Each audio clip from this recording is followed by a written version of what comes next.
Welcome viewer. This video tutorial describes USB drive format option missing on Windows 11 fixed. Open Device Manager.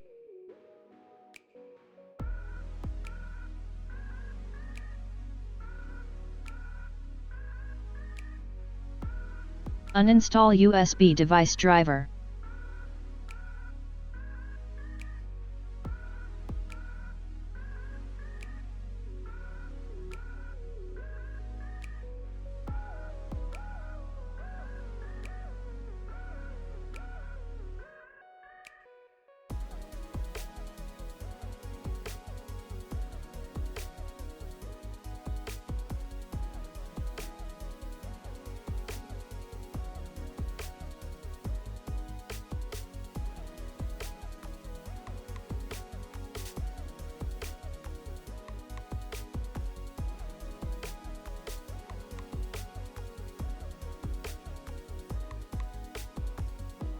Format USB drive.